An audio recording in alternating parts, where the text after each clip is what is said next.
प्रश्नाचं उत्तर आहे. काय उत्तर आहे?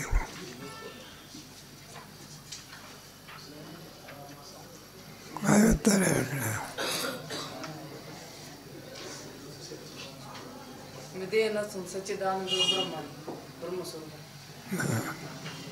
आणि काय तिसरं आहे का? मग सत कशाला म्हणतात? आणखी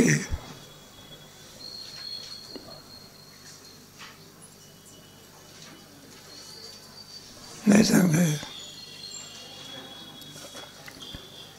जगाचा कोणत्याही प्रकारे नाश होत नाही, ज्याला उत्पत्ती नाही, अनादिनंदन. पण आता जागा होत नाही. न जायते आत्म्याचं न जायते म्हणजे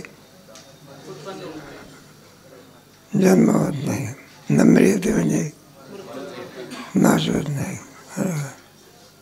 न जायते म्रियते वा कदाचित नायम भत्वा भविता न भूया. त्याला काल परिच्छेद नाही. एक त्याचा कधी अभाव होत नाही. जगताचा काय होतो? अभाव होत असतो. तुम्ही इथं निघून गेले, पाठ सुटला म्हणजे इथं मुलाचा काय झाला? अभाव. तसा आत्म्याचा काय होत नाही.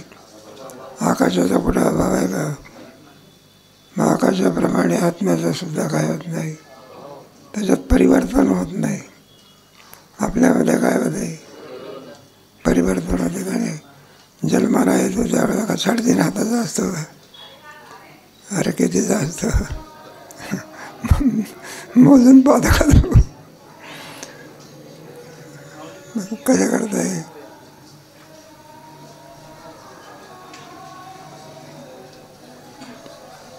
सत्शब्दाचा विचार केलेला आहे. तुमच्या गीतेमध्ये सुद्धा नासतो विद्यते. हे कोणाला समजतो अनुभव भाई तो नाही तत्ववर्ष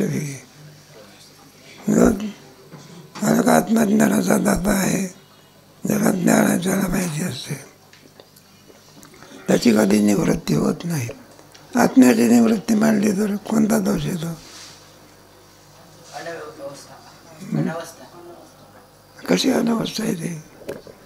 एखादा पदार्थ निवृत्त व्हायचा असेल तर तो अगोदर कोणाच्या तरी अधिष्ठानाच्या ठिकाणी अध्यस्त असावा लागतो.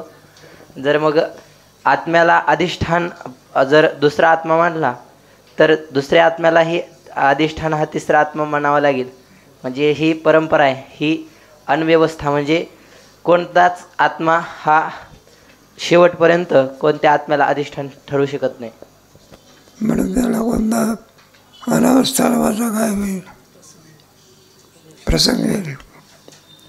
म्हणून आत्मा सदृपासून पुन्हा आणखी क्रमाक्रमाने दर्शनकार लोक आत्मा सदृप मानतात. कोण कोण सदृप मानतात?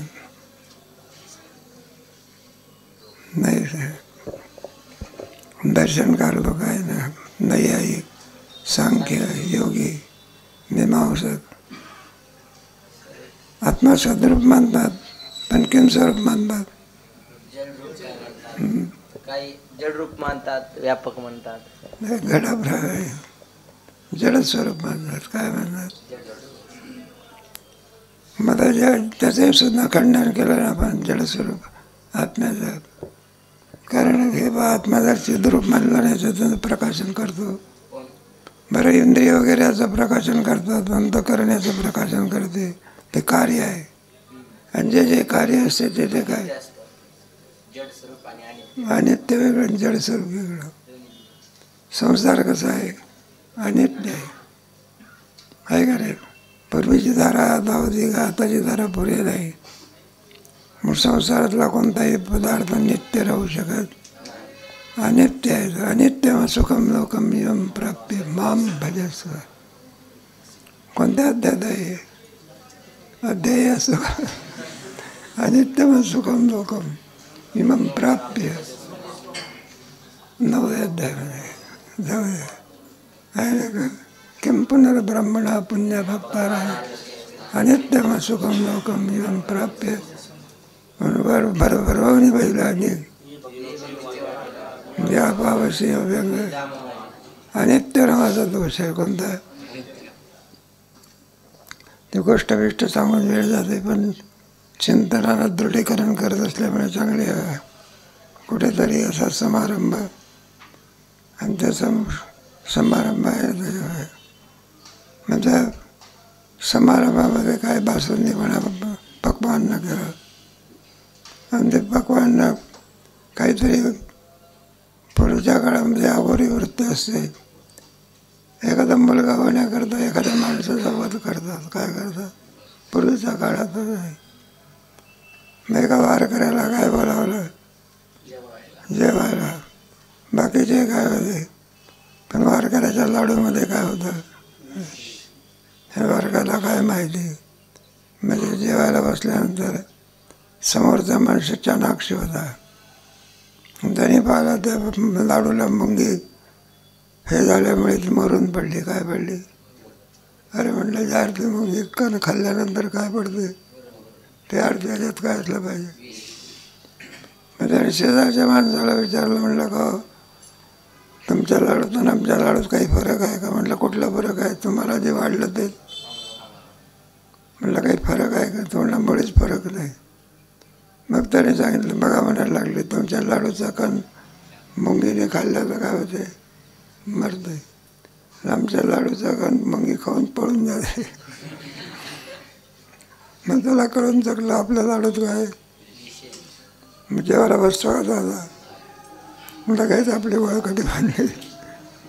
अहो वारकरी वा कुठं निघाला कुठं निघाला, तुमच्याकरता पक्वान्नाचं काय केलं? जेवण केलं. नुसतंच जेवण केलेलं आहे का दक्षिणा आहे? पुन्हा दक्षिणा आहे की नाही का? फेटा विटा अमकं तमकं सगळं काही आहे की? वर काही थांबत असतो. मग देवा गेला कुठे? पंढरपूरला. आणि देवाच्या चरणाचे जाऊन म्हटलं मला देवा वाचून आलो. मग ज्ञानेश्वर महाराजांची वेळ नाही विषय रान दिली ताटाची सांडवली जाय ते बी संसार आया माने अनित्यता. आणि मग वैराग्य दौडता. सुनबाईने शिव्या दिल्या म्हणून वैराग्य म्हातारा चालला असं नाही. त्याला काय अर्थ आहे? नाही का? सुनबाईने काय दिल्या? सासरी भावाला काय दिल्या? शिव्या. जा म्हणला ते निघून जातो. हे वैराग्यच आहे, टिकत नसते. मग कोणतं वैराग्य टिकतं? दोष दर्शन. वेदांतामध्ये विषयामध्ये काय आहे? चित्तदोष, देहदोष, भोग्यदोष.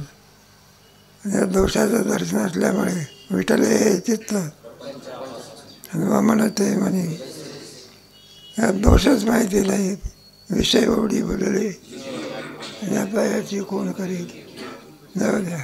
आपलं आनंदाचं प्रकरण चाललेलं आहे. आत्माचिद्रूप कशावरून आहे याचं चाललं होतं बा.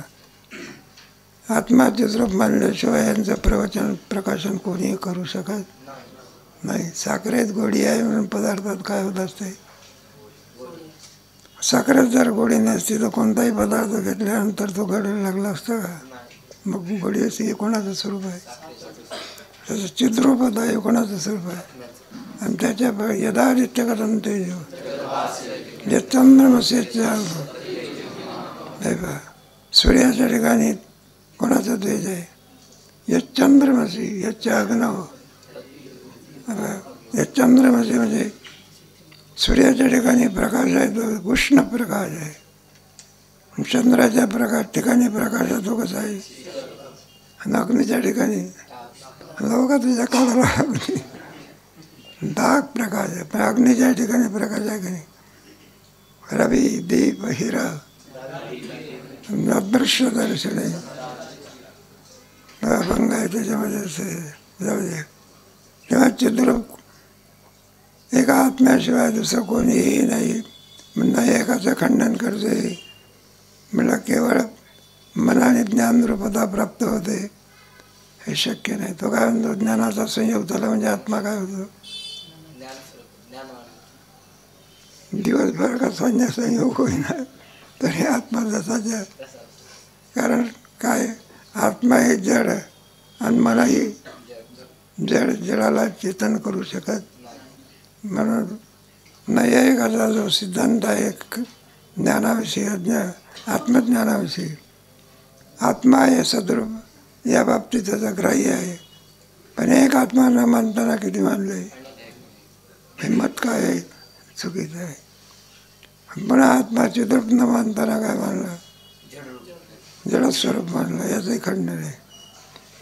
पुन्हा दुसरं खंडन आहे, आत्मा चिद्रूप आनंदरूप कुठे मानला. आत्मा म्हणे दर्शन करा लोक सगळे. नैयायिकाने सुद्धा आनंद विषयामध्ये मानला, सांख्याने सुद्धा आनंद विषयात मानला, आणि वेदांताने काय करे आनंदाद्वय नित्य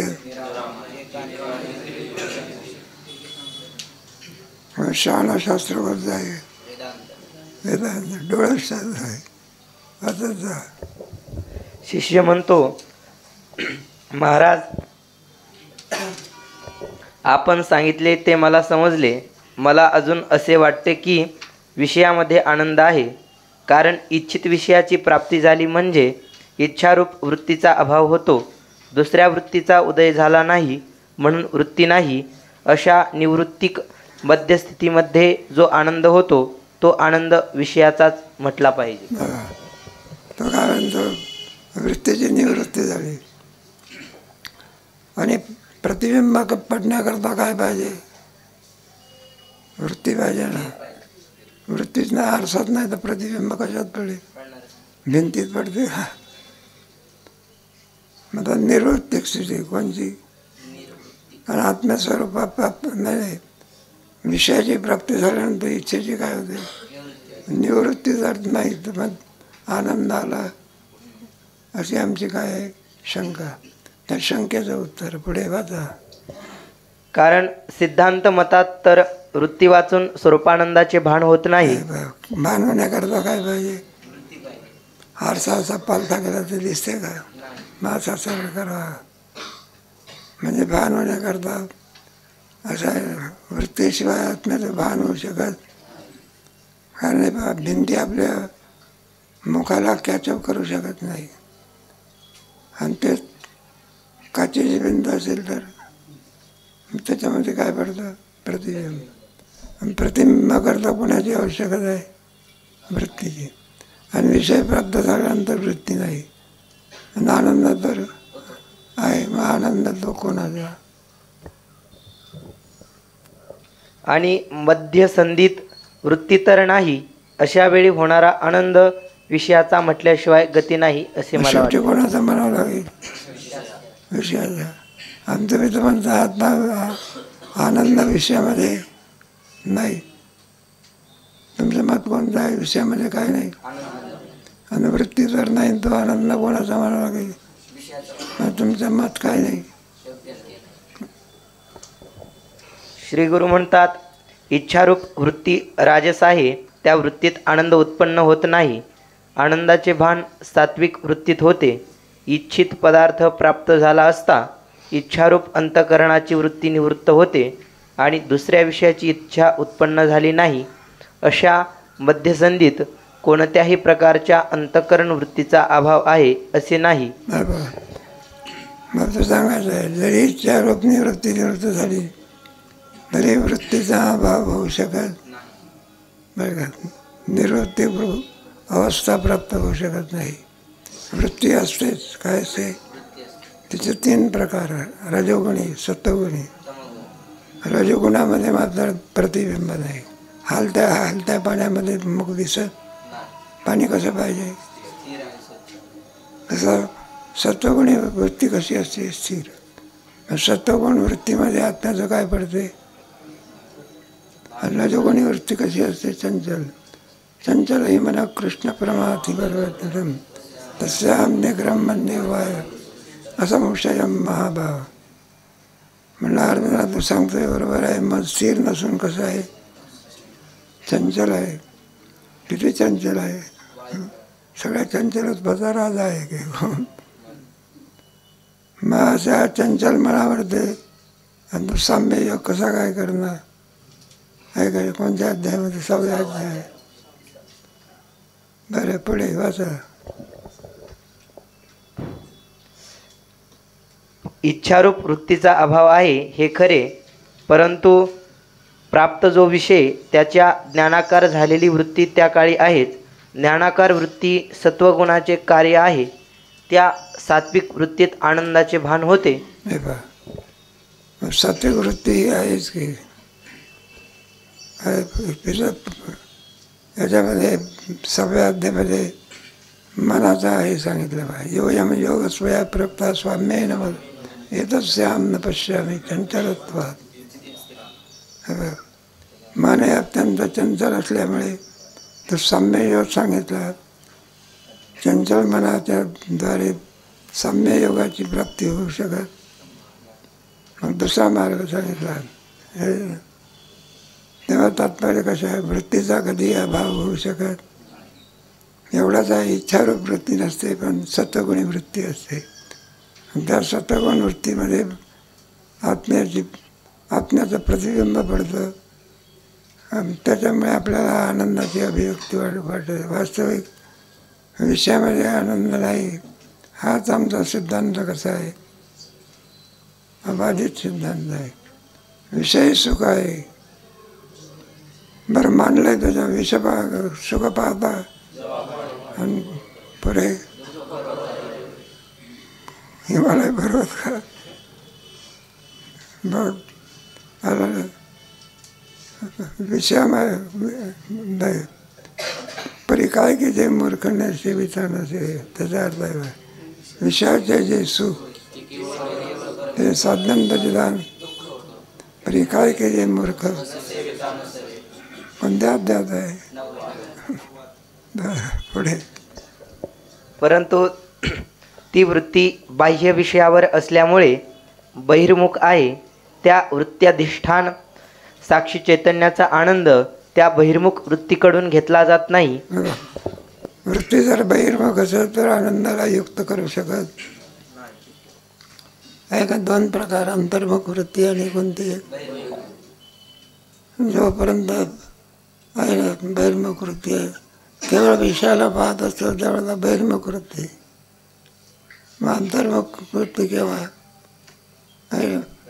बहिर्मुख वृत्तीची निवृत्ती झाली म्हणजे मग नाही का? पहिला बहिर्मुख आणि दुसरी विषयाला पाहत असेल कोणती वृत्ती? बहिर्मुख. आणि तोंडात टाकल्यानंतर कोणती? अंतर्मुख. अंतर्मुख विषय वृत्तीत काय? आनंद आहे. कारण तो आनंद वृत्तीचे पृष्ठभागाचे ठिकाणी आहे.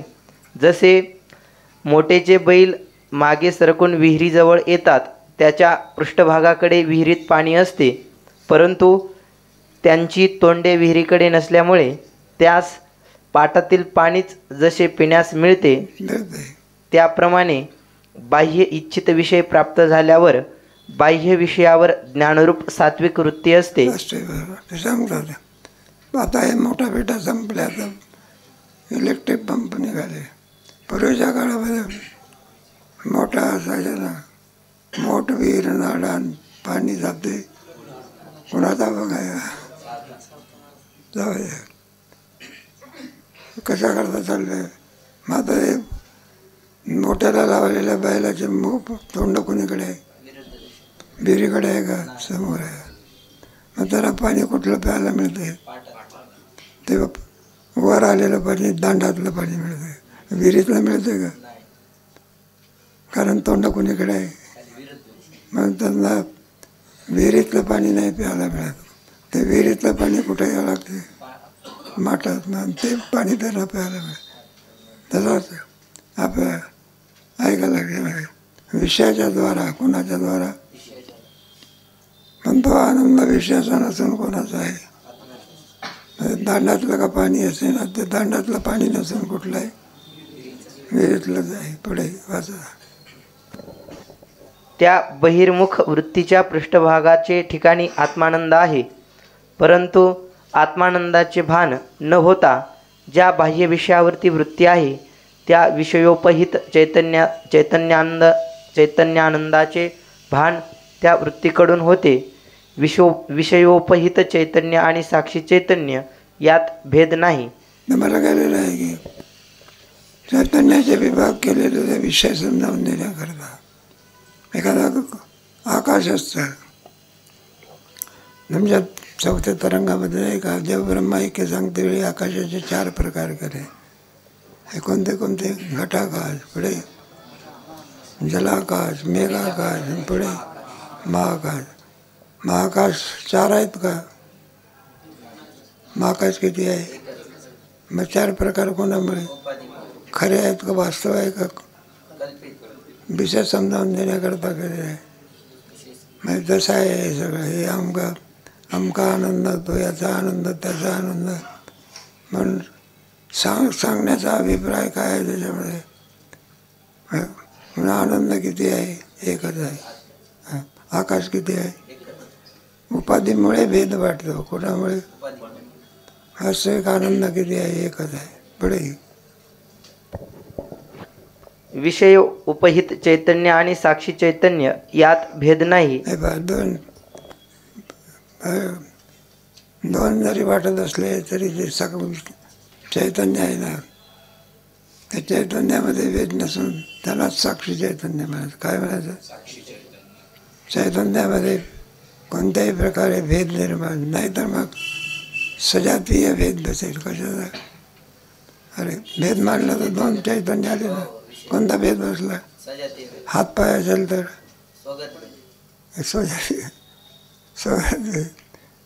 आणि आत्म्याहून दुसरं काय असेल तर मग आत्मा 3 भेदाचा प्रतियोगी आहे का? भेदाचा संबंध नाही. म्हणून आत्मा किम स्वरूप आहे. तिथे कुठं आला का भेद? पुढे म्हणून विषयोपहित चैतन्याचा जो आनंद तोच आत्मानंद आहे. म्हटलं विषयोपहित विषयाचा का नाही बघा, उपाधी लागली ना नंतर उपहित म्हणाला. उपाधीने युक्त असते त्याला विशेषणाने युक्त असते त्याला विशिष्ट. बरं 2 आले आहेत त्याच्यामध्ये.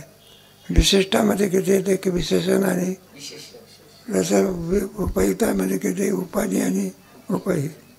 मग तो जो आनंद आहे तो उपाधीचा नसून कोणाचा आहे? उपहित चैतन्य. सारा अभिप्रायाचा कुठेही आनंद दिसतो तो आनंद त्या विषयाचा नसून किंवा कोणाचा आहे? तो ब्रह्माचा, आत्म्याचा आनंद आहे. पुढे म्हणून आत्मानंदाचेच भान होते, विषयात आनंद नाहीच नाही. शिष्य म्हणतो, महाराज विषयात आनंद नाही हे समजले, परंतु आत्मानंदाचा भोग घेण्यास विषय संपादन करणे अवश्य आहे. असेवर पर्याय काढला ते मुला मला समजून कळलं की विषयामध्ये काय नाही, पण विषयाच्या द्वारा काय मिळतो? मग विषय गोळा काय आनंदाकरता विषय गोळा केला तर काय मिळलं असा प्रश्न आहे. कोणाच्या द्वारा मिळतो? मग आनंदाकरता विषय जर गोळा केले तर बिघडलं काय? तेव्हा काय बिघडते पुढे सांगायचं आहे. वाचा. परंतु आत्मानंदाचा भोग घेण्यास विषय संपादन करणे अवश्य आहे. असेवर 4 वाक्यमात कोणता बात नाही का? आनंदाकरता विषय काय का नाही का? तुम्हाला दृष्टांत सांगितलं होतं, ऐकलेलं आहे तुम्ही. एका चोराला धरलं बघा, त्याने पाकिट मारले होतं. काय करावं? मग शासन केलंच पाहिजे. सरकार काय करते? चोराला मग न्यायाधीशाने चोराला काय ठोकावली? शिक्षा. मग तो चोर होता, हा होता. त्याने सांगितलं, म्हटलं हो साहेब, म्हटले मला तुम्ही शिक्षा कशा करता ठोकावली? अरे म्हटलं तर चोरी केली.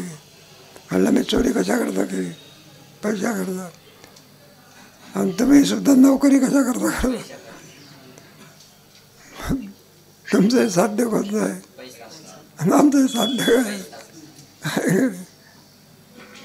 मग 4 भाग म्हणत असं तुम्ही विषय गोळा करता, कशा करता? सुखा करता. आणि आम्ही विशेष गोळा करतो कशा करता? दोघांचे साध्य करून जाईल.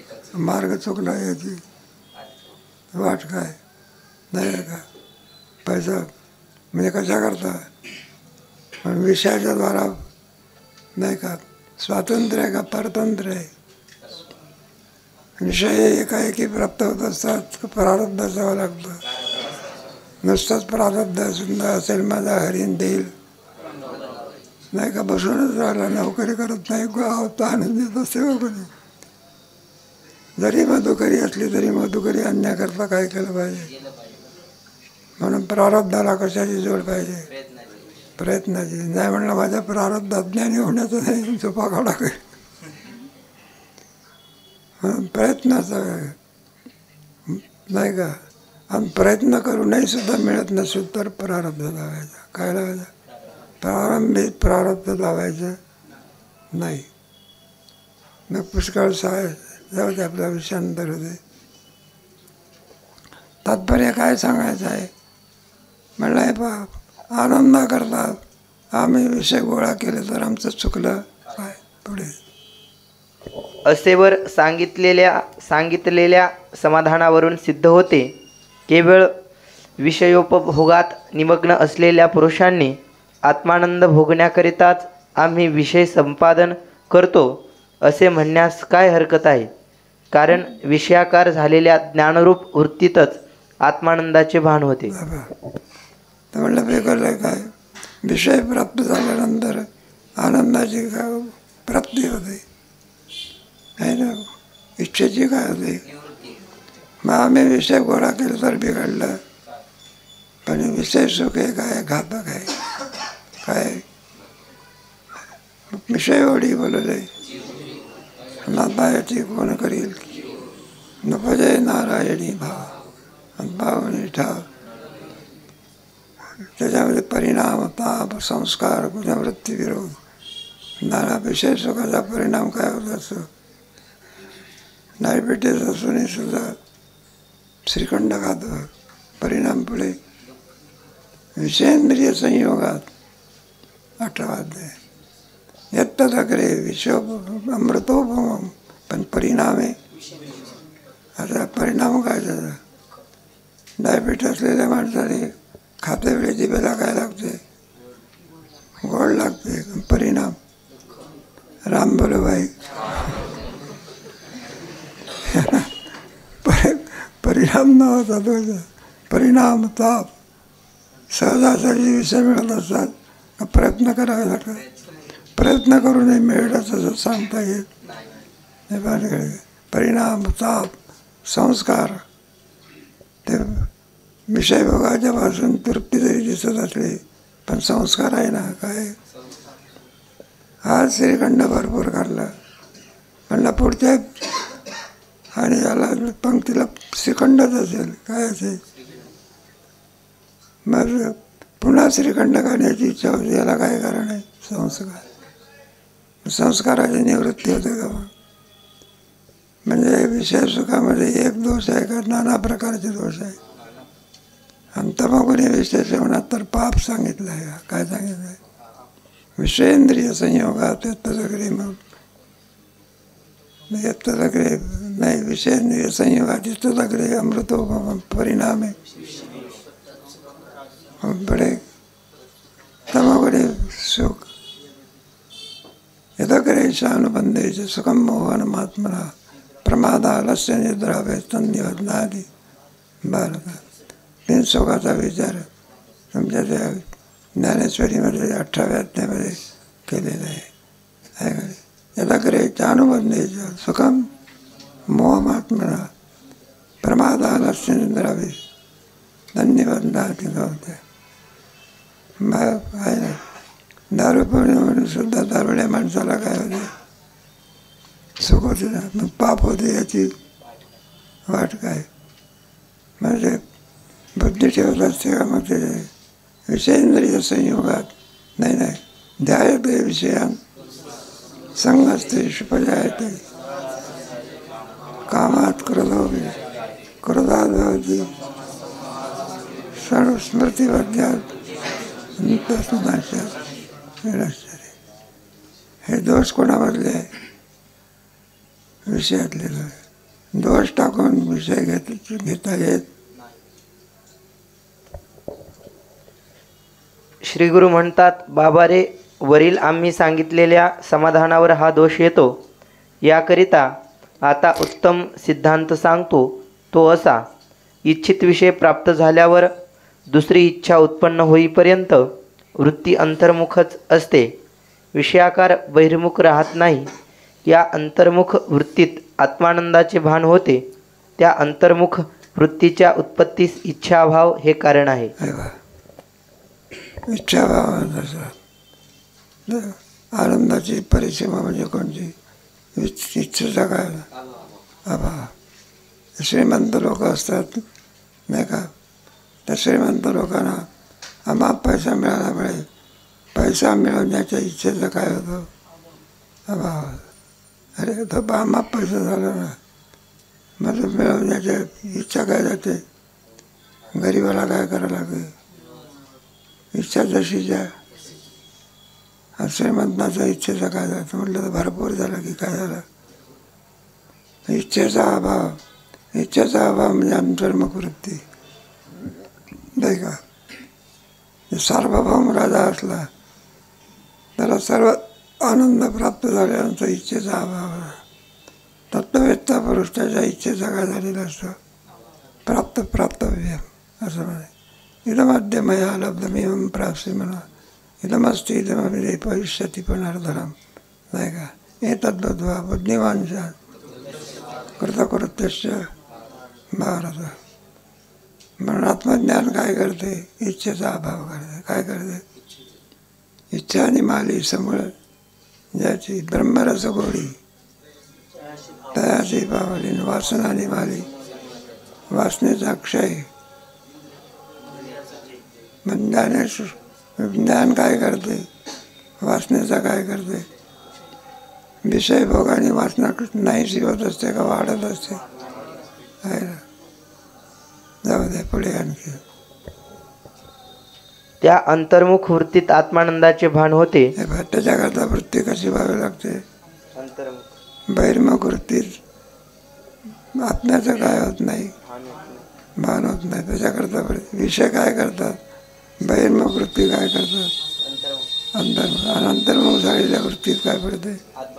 आत्मानंदाचं भान. जोपर्यंत बहिर्मुख वृत्ती आहे तोपर्यंत आत्मानंदाचं काय नाही, भान नाही.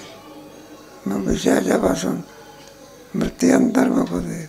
म्हणतात साधू संतांनी नाही का, तुका म्हणे चित्त करा रे आणि यवनी गोपाळा. परमार्थ चित्तावरच अवलंबून आहे. कशावर ते? तर का शरीरावर अवलंबून नाही, जातीवर अवलंबून नाही. मग कशावर अवलंबून आहे?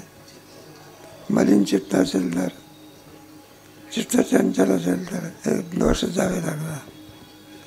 पाप वासना असेल तर जमेल का? म्हणजे पुढे जसा एकांत स्थानात बसलेल्या उदासीन पुरुषास बहिर्मुख ज्ञानरूप वृत्ती काही नसते आणि त्यावेळी इच्छादी वृत्तीचा अभाव असतो, अशावेळी अंतर्मुख वृत्तीच आत्मानंदाचे ग्रहण करते. वृत्ती नसते असा कोणताही काल नाही. तसेच इच्छित विषयाच्या लाभाने इच्छाधिकांचा अभाव होतो. विषय कोणता पाहिजे? इच्छित पाहिजे. तर मला गेलं की सर्पाला पाहून आपल्याला काय वाटते? भीती वाटते. अजून दिसला नाही, नसतं नाव जरी घेतलं तरी माणसं बुड्या मारतात बरोबर. आहे का रे? ते एक गोष्ट ती सांगतात, आम्ही ऐकलेली आहे. ते सासरी भावाला चहा घेऊन चालली होती सुनबाई, आणि आतमध्ये सासरी भाऊ बसलेले, पण पायऱ्या चढायचं ना, तिथे सापाचं पिलू बसलं होतं. पिलू समजतं का नाही? तिथे एवढं मोठं असते का पिलू? लहानचं असते. त्या बाईला चहा नेत असताना पायाला फक्त थंड थंड लागलं. काय लागलं? ते लागलं नाही. आणि तिला असा भ्रम झाला आपल्याला साप काय झाला, चावला. बरं का, त्याचा परिणामात्मक काय पडली, बेशुद्ध होऊन पडली. नुसतीच बेशुद्ध झाली नाही, रामबलभाई इतका घातक प्राणी आहे तो. कोणता आहे, आपली काय गाळवून तिथे जावे त्याच्या भविष्यात, आणि त्याच सर्पिणीला तो पाहून काय होत नाही. अरे सर्पिणीला काय होत नाही, दुःख होत नाही, उलट काय होते, त्याच्या तोंडावरून हात पेरले.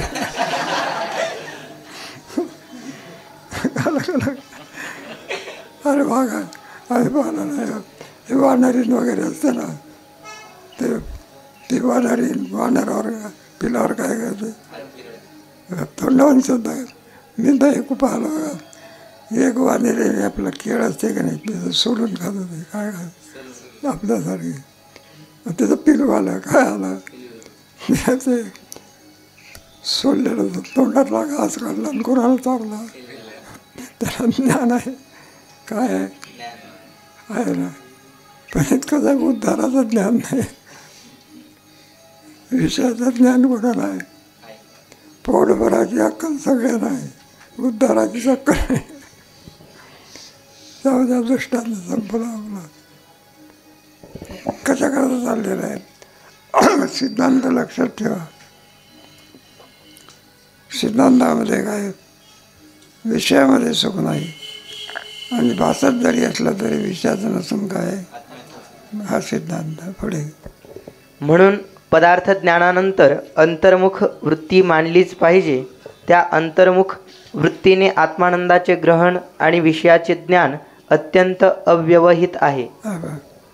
म्हणजे आरतीवरती आनंद होतो, अंतर्मुख झाल्याशिवाय आनंद होऊ शकत नाही.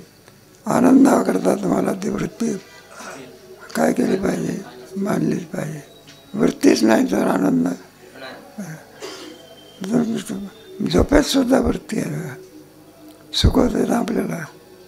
विना वृत्तीशिवाय सुखाचा अनुभव येऊ शकत. म्हणलं आम्हाला तर अनुभव येत नाही की ते पंचदशीमध्ये. ते आपल्या जागृत अवस्थेमध्ये त्या वृत्त्या हे असतात, आणि झोपेमध्ये वृत्त्या सूक्ष्म असतात. म्हणून मी झोपेमध्ये विषयाचा सुख घेतो असा आनंद नाही, आणि जागृतीमध्ये काय, मी विषयापासून सुख घेतो असा काय होतो आनंद.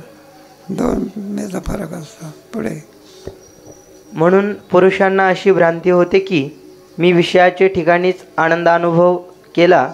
विषय ज्ञानाकार वृत्तीने विषयोपहित चैतन्यानंदाचे भान घडते असे म्हणावे, तर त्याविषयी अशी अडचण येते की मार्गातील वृक्षाच्या ज्ञानाकार जी ज्ञानरूप वृत्ती सात्विक आहे, मग त्या वृत्तीनेही वृक्षोपहित चैतन्य स्वरूपानंदाचे भान घडले पाहिजे. आता विषयाचा अवच्छेदक लागला म्हणजे आपल्याला काय होतं, आनंद होतो. बरं का, आता कल्पना करा, एखादा खांबाचा अवच्छेदक लागला, काय खांबीसुद्धा विषयाचा आहे की नाही. मग खांबाला पाहिल्यानंतर आनंद झाला पाहिजे, काय झाला पाहिजे. एखाद्या झाडाला पाहिलं तर काय झालं पाहिजे, आनंद. झाडं आहे सुद्धा काय विषयाचं आहे की विषयाचं. याच्यामुळे का आनंद होत नाही आपल्याला, त्याचं कारण सांगतात वाचा. मग त्या वृत्तीनेही वृक्षोपहित चैतन्य स्वरूपानंदाचे भान घडले पाहिजे. इतकेच नाही तर सर्व तृण पाषाणादी पदार्थांच्या ज्ञानाने तत्तत् पदार्थोपहित चैतन्यानंदाचे भान झाले पाहिजे. तसा तर पदार्थाचं वृक्षच नाही का, विषयाच्या अवच्छेदकाने वृत्ती अंतर्मुख होते आणि आत्मानंदाचं भान होते. मग कोणताही विषय जाईन की त्यांनी अवच्छेदक लागला तर आपल्याला काय झालं पाहिजे. मग कोणताही विषय अवच्छेदक लागला म्हणजे ज्ञान होत असते का, इच्छित पाहिजे. खांबाला पाहून आपल्याला ज्ञान होते का, कारण तो इच्छेचा काय नाही. त्याची जरा गरज वाटली पाहिजे. त्याच्यामध्ये एक इच्छा अशी लावावी लागत असते. त्याच्यामध्ये अनुकूल प्रतिकूल लावायचं. काय लावायचं, अनुकूल असेल तर आनंद आहे. आणि प्रतिकूल नसेल तर आनंद नाही, विषय नाही. एखादा मनुष्य असतो ना, भूक लागली आहे, एखाद्या माणसाला कारल्याची भाजी काय होते, आता इच्छित विषय त्याचा काय. आणि एखाद्याला सांगितलं भाजी कशाची आहे, कारल्याची पडी दाखव म्हणायला लागेल, त्याचा तो इच्छित काय नाही आहे काय. म्हणजे सारा अभिप्राय विषयापासून आनंद आहे का अनुकूल प्रतिकूल, आणि तोच विषय जर प्रतिकूल असेल तर दुःख. म्हणून शेवटी आणि सगळं कशावरती आहे, अनुकूलतेमध्ये इच्छेची इच्छा निवृत्त होत असते. आणि निवृत्त झालेल्या वृत्तीमध्ये आत्मानंदाचं काय होते, भान होते. आणि प्रतिकूल असेल तर इच्छेची निवृत्ती होत नाही, म्हणून वृत्तीच नाही, म्हणून आत्म्याचं काय होत नाही. पुढे म्हणून अनात्म पदार्थांच्या ज्ञानरूप बहिर्मुख वृत्तीने पदार्थोपहित चैतन्यानंदाचे ग्रहण होत नाही, तर इच्छित विषय प्राप्तीने अंतर्मुख झालेल्या वृत्तीच्या ठिकाणी आत्मानंदाचे भान होते. कोणताही विषय पाहून आत्मानंदाचं भान होत. मग कोणता विषय पाहून, इच्छित विषय पाहून मग आत्मानंदाचं काय होते, भान होते. व्यवहारामध्ये आपल्याला सगळं कळते ना, नाही कोणता इच्छित विषय आहे कोणता नाही, भान होते किंवा नाही. व्यवहारामध्येच आपल्याला त्याचं काय होते, दर्शन होत असते. इच्छित विषय आणि एकच विषय सर्वांना इच्छित होऊ शकत नाही. एखादी बासुंदी आहे, मग ती डायबिटीज माणसाला इच्छित आहे का ती, तर आम्हाला वाढा वाढा. आणि त्याला काय इच्छित विषय नाही, तो म्हणतो हिचा जर भोग घेतला तर वाईट परिणाम आहे. काय म्हणतो, संयम राखतो. काय राखतो, विषय एकच आहे काय, पण एकाला अनुकूल आहे आणि एकाला काय प्रतिकूल आहे.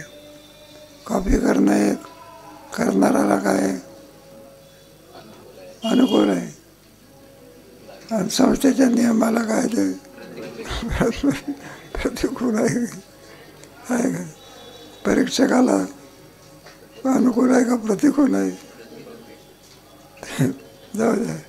ते कॉपी लिहितले ना तुमचे वैद्य भाव फाडूनच टाकायचे, आणि पेपर काय करायचे, हिसकून घ्यायचे, म्हणायचं. म्हणजे शिक्षकाला काय आहे ते प्रतिकूल आहे. आणि साधन राहिली असेल त्याला दृष्टांत आपला. जर आत्मा आनंदरूप नसेल तर विषय प्राप्तीने आनंदाचे भान होणार नाही. आत्मा जर आनंदरूप नसता तर किती जरी विषय प्राप्त झाले असते तरी आनंद झाला. साखरेत जर गोडी नसते, किती विषय सेवन केले तरी गोडीचा आनंद झाला. साखरेत गोडी आहे हे म्हणणं सुद्धा चुकीचं आहे. अधिकरण अधिकरण भाव होता. साखर झाले अधिकरण आणि गोडी झाली त्याच्यातला भाव आहे. मग अधिकरण भाव नाही.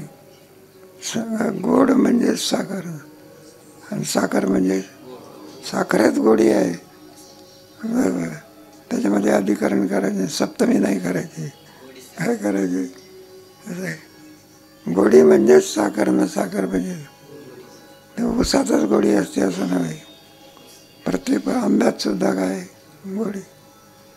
हे जे लहान लहान पोरं असतात ना, ज्वारीच्या ताटाचं असतात, आणि ते लहानपणी काय म्हणतात चोखून चोखून पोरं का, मग त्याच्यामध्ये गोडपणा आहे, त्याला साखर म्हणायचे. काय म्हणायचे, हे डायबिटीज झालेले लोक असतात ना, मग त्याला म्हणतात कारखान्यातली साखर नाही खायची, कुठली थोडी फळातली साखर चालू शकते तुम्हाला. म्हणजे फळातही सुद्धा काय जिथे गोडी हे साखरेचं काय आनंद आहे, आत्म्याचं काय. जो आनंद मिळतो तो आनंद विषयाचा नसून कोणाचा आहे, आत्म्याचाच आहे. की यावरून सिद्धांत कोणता निघाला, विषय आनंदरूप नसून आत्माच किम स्वरूप आहे. विषय आनंदरूप नाही, विषयामध्ये काय नाही, विषयाचा आनंद नाही, अधिकरण भाव. आणि विषय काय नाही, सरत नाही. कर्मधार्य समाज. पुढे अशी कल्पना करा की कोणाचा प्रिय पुत्र किंवा अन्य कोणी प्रिय मरण पावल्यामुळे अत्यंत दुःख होते. यावेळी दुसरे पुष्कळ अनुकूल पदार्थ प्राप्त असतात, परंतु त्यापासून सुख होत नाही. एखादा मनुष्य तो जेवण्याकरता सगळं बोलावलेलं असते. पक्वान्नाचं काय केलेलं आहे, जेवण तयार केलेलं आहे. आणि तितक्यामध्ये एखाद्या तारीख तुमचा मुलगा आहे काय, तर जेवणाऱ्या माणसाला असं वाटतं किंवा पुंडलिकवर देवते किंवा तवा मारतो. आणि तितक्यामध्ये तार आली म्हणा, फोन आला म्हणा, मोबाईल आला म्हणा, तुमच्या मुलाचा काय झाला, ॲक्सिडेंट झाला. पदार्थ कोणते आहेत ते आता काय झालं आहे, पदार्थात काही परिवर्तन आहे का? मग कोणात परिवर्तन झालं? आतापर्यंत सुख वाटत होतं, आता काय पदार्थ तेच आहे, आता त्याला दुःख वाटले. यावरून सिद्धांत काय निघाला? विषयात सुख नसून कोणात आहे. संतांचं काय असतं, विषय बळी बोलले, मग ते सुख नाही कुठे. बरी महाराज व्यवहारामध्ये सुख नाही. मग आहे तरी आपला तो एक ते नाही बिन जीवा आहे का. सर्व सुखाचे आगर, सर्व सुखाचे आगर म्हणे नरहरी, सर्व सुखाचे आगर धनी म्हणे. सगळ्यात संतांचे काय, परमात्माच काय सुखरूप आहे से तुझे कुणी सांगा. कीर्तन करायचं असलं म्हणजे दणकून सांगायचं. पुढे यावेळी दुसरे पुष्कळ अनुकूल पदार्थ प्राप्त असतात, परंतु त्यापासून सुख होत नाही. यावरून आत्माच आनंदरूप आहे असे सिद्ध होते. म्हणून का होतं, सिद्ध झाला आत्माच किम स्वरूप आहे, आनंदरूप हे सिद्ध झालं. विषयामध्ये आनंद नाही, आत्म सुख आहे. बोलण्याची सारी काही तुम्हाला गोष्ट सांगितली होती ना, कोणाची तरी सुई हरवली ती घरामध्ये, आणि शोधतो कुठे, सडक्यावरती. सुईचा काय अभाव आहे. शोधून सुख सुई मिळेल का मग? त्याप्रमाणे विषयात सुख आहे का, मिळेल का मग? थोडं लावायचं बरं का, थोडं म्हणजे किती फार. सुख पाहता जवा पाडे, दुःख पर्वत आहे. थोडं का होईना पण त्याच्यात सुख आहे. ते तुमच्या आमच्या समजुतीकरता सांगितलं आहे. तात्विक दृष्टांत कोणता आहे? विषयात सुख नाही, हाच खरा काय आहे, सिद्धांत आहे. काहीतरी करण्यापेक्षा बरं का, तुम्हाला सुखाची इच्छा आहे ना, ब्रह्मसुख प्राप्त होऊ शकत नाही. मग काहीतरी करण्यापेक्षा काय करणं, आणि विषयाचं तरी काय करा, हे सांगण्याचा अभिप्राय नाही, काय नाही. मग त्याची अंतर्मुखवृत्ती म्हणजे बहिर्मुखवृत्ती काय करायची आहे सुख आहे पण विषयात नाही. मग कोणात आहे, आनंदात आहे असं सांगायचं. पुढे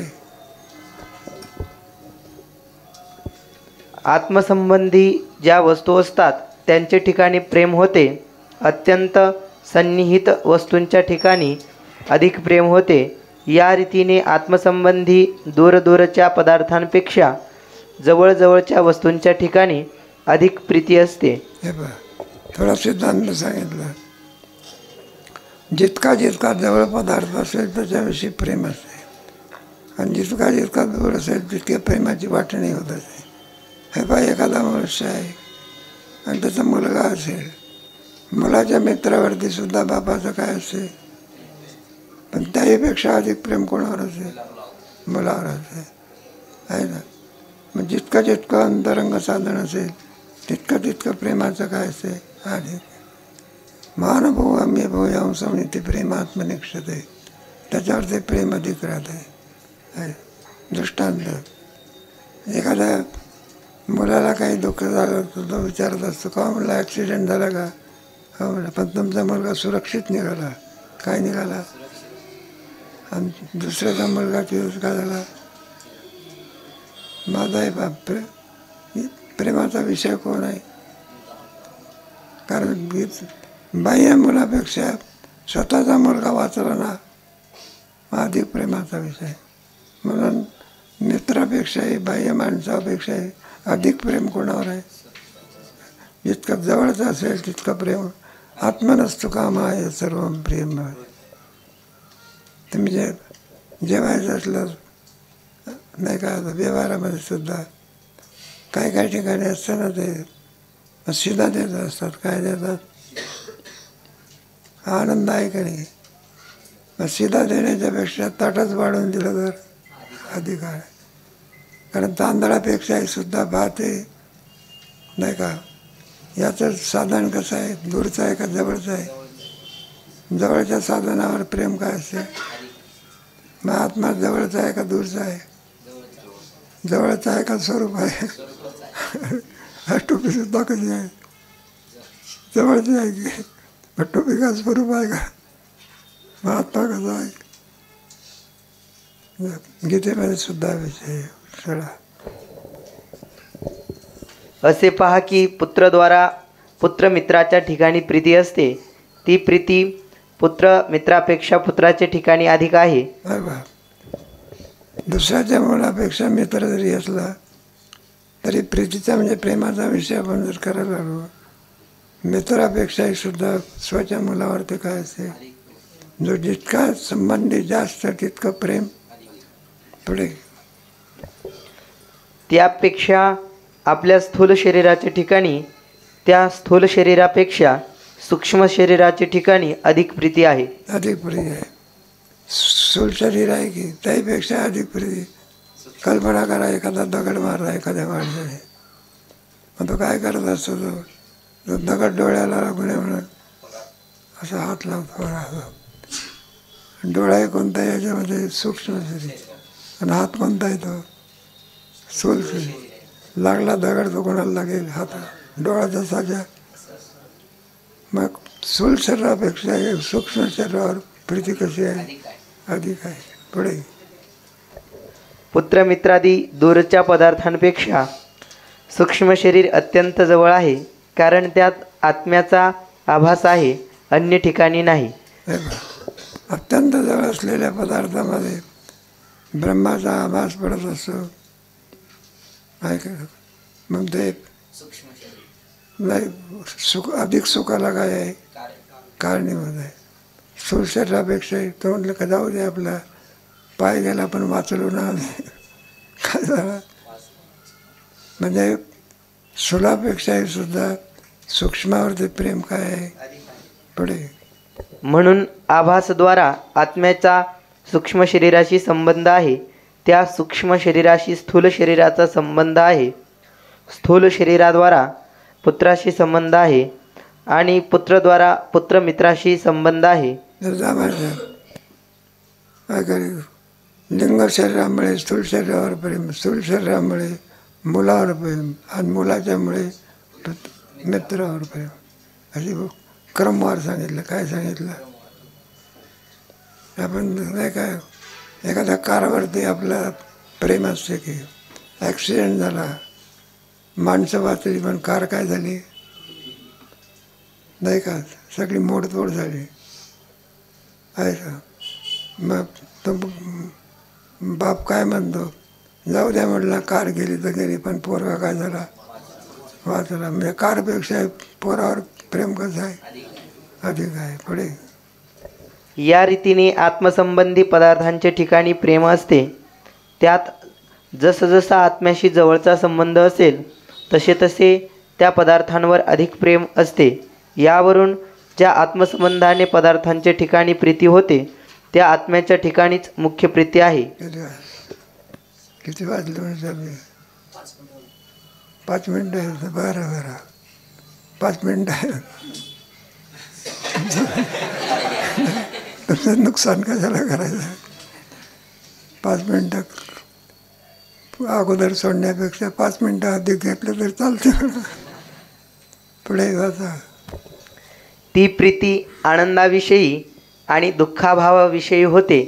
अन्याविषयी होत नाही. हे पहा, त्याच्याकरता तर पंचदशीमध्ये एक प्रकरण आहे 12. आत्मनस्तु कामाय सर्वं प्रियं भवते. असं आहे.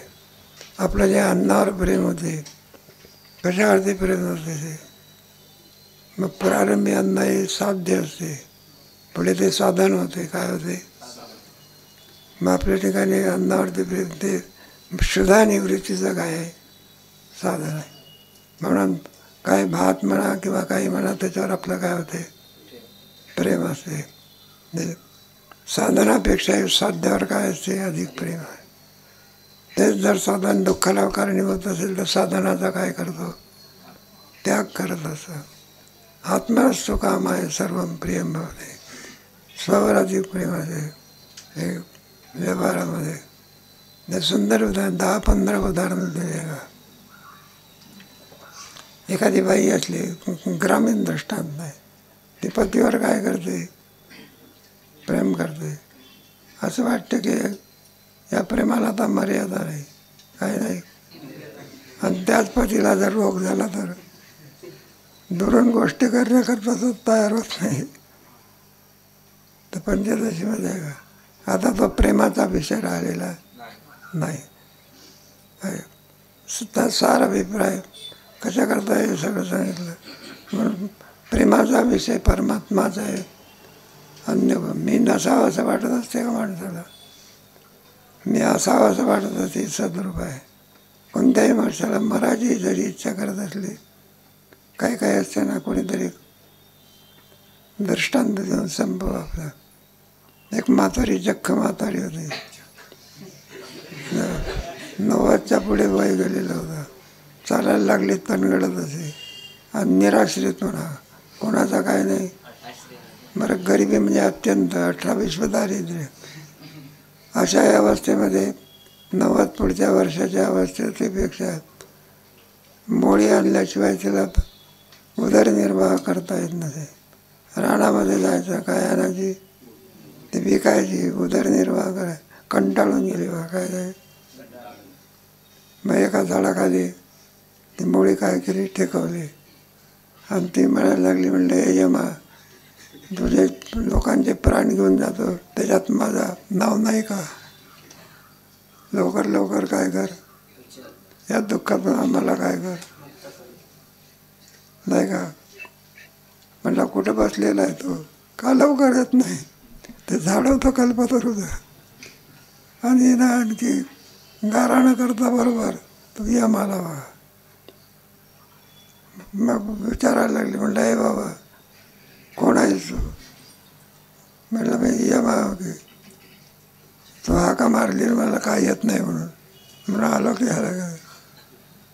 मग ती म्हातारी म्हणायला लागली, म्हणलं कशा करता आलाच तू नाही का सांगितलं उचलून घेऊन जा म्हणून.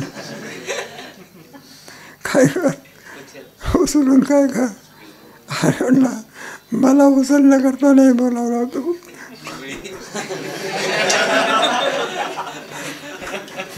मोळी उचलण्याकरता. कोणालाही आपण मरावं अशी इच्छा होत, मग आपण जगावं अशी. अगा मरा बोला ना, प्रत्येक माणसाला वाटते आपण काय करावं. हेच आत्म्यावरचं काय आहे? प्रेम आहे. संपलं का? बराच विषय आहे का? राहिलेला विषय कधी सांगू?